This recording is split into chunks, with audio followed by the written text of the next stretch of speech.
Can the Typhur Sync Smart Oven replace a full-size oven? And why don't you ever see elephants hiding in trees? Second one's easy. They're really good at it.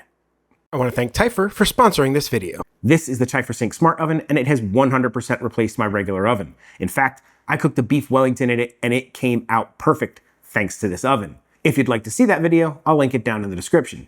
This is not that video. This is all about the oven itself, its features, its dimensions, pretty much anything you'd want to know about this oven. That's what we're going to go over today. Since I'm going to go over a lot, there are timestamps in the video, and you can jump around to whatever section you are interested in. Please, feel free to jump. Now, this may look like a toaster oven on steroids, but it does a whole bunch more. It will air fry, it will dehydrate, it will bake, it will toast, it will roast, it will reheat, it will warm.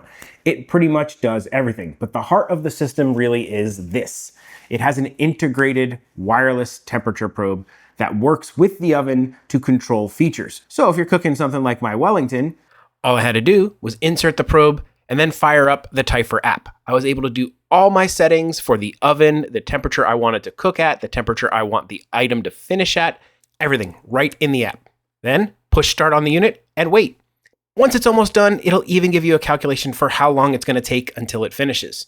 Then you'll get a notification when it's done.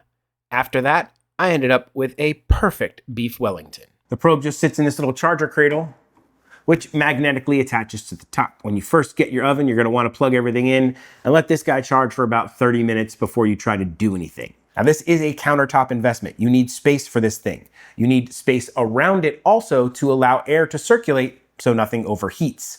I keep it on my counter, and there's plenty of space on a standard kitchen counter with a standard cabinet. The exterior dimensions are 17 inches wide, 14 inches tall, and 13 inches deep. As far as the interior goes, it's 12 inches deep, 14.5 inches wide, and 8 inches tall. One way to make up some of that space is this can actually replace 2 appliances on your counter. It can replace your air fryer and your toaster. Speaking of toaster, let's make some toast. Right now I have this loaded up with all of the things that came with it, which are an air fry basket, a baking tray, and a wire rack. We're going to use the wire rack for our toast. Depending on how big your bread slices are, you can fit anywhere between 6 and 8 slices on this rack. I'm going to do 6 because that's what fits with these Martin's potato bread slices. Since the unit has 2 heating elements, one at the top and one in the bottom, you're going to want to use the middle rack for your toast. This will help you not have to flip your toast. Turn the unit on using the touchscreen power button, and then use the big knob to select toast. Using the toast feature, you pick how many slices and the shade you want. I went with 3 and 6. The unit said just over 5 minutes to toast the bread. I know that sounds like a long time to toast, but you are toasting 6 slices of bread at one time. Time to inspect our toast. Looks like toast. Pretty evenly browned on the top, nice brown color. I think shade 3 is about the right shade for me for toast. The bottom didn't get quite as brown as the top, but I don't think anybody would complain about that toast. Guess I'm going to turn these into breadcrumbs. I don't need a lot of toast.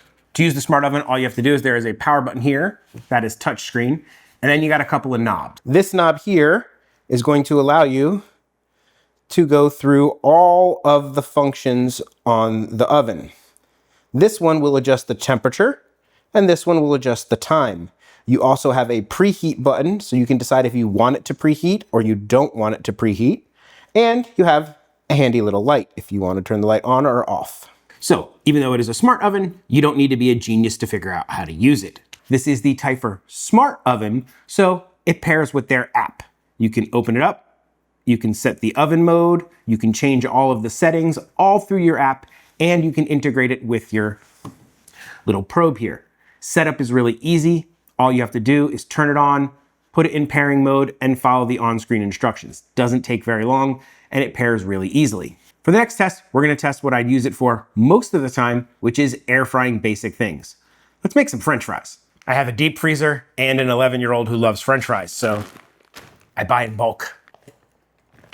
It may not be deep, but it is wide, so it'll fit quite a few French fries. According to the bag, we want to cook these at 400 degrees in a preheated air fryer for 10 to 12 minutes. So we're going to go ahead and take this. We're going to set our oven mode to air fry. We want our cooking temperature to be 400 degrees and our cooking time to be 12 minutes. We want it to preheat. Now, it wants me to push the button to start.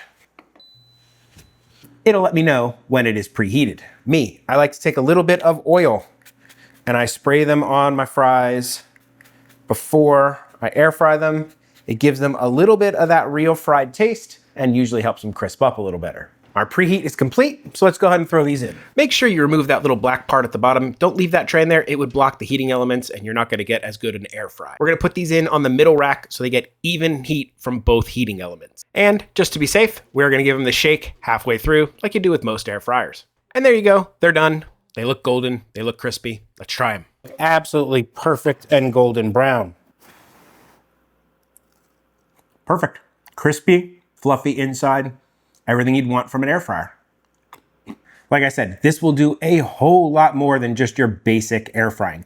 I was able to cook an absolutely dead perfect beef Wellington in this. It was a giant Wellington. It browned the crust perfectly.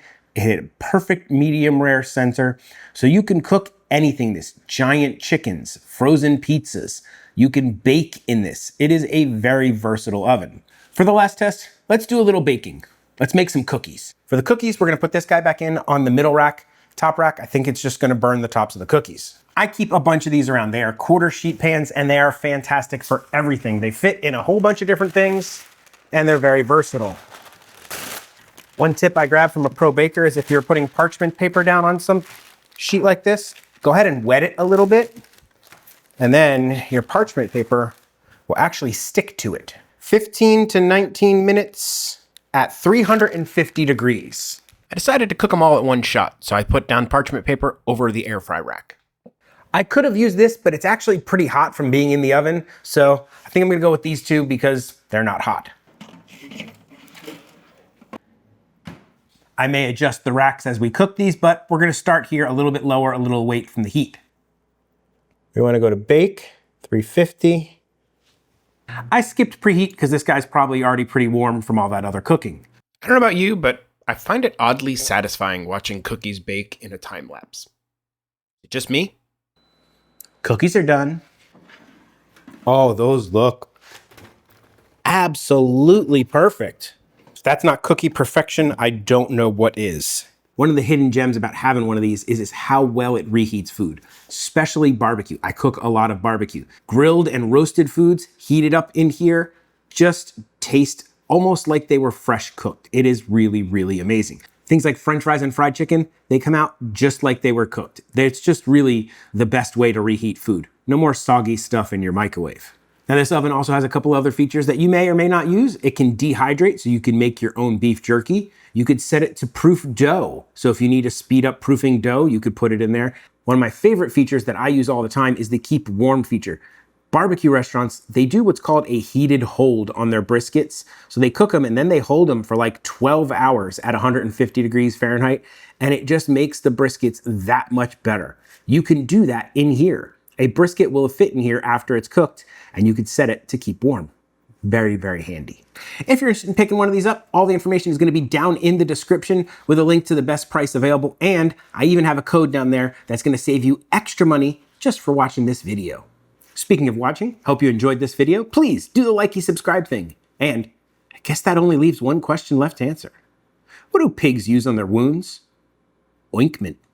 Yeah, pretty bad. Dad may tell horrible dad jokes. Let you know all about the Typhur Sync Smart Oven. But one thing Dad will never do is an outro. So that's it. Bye.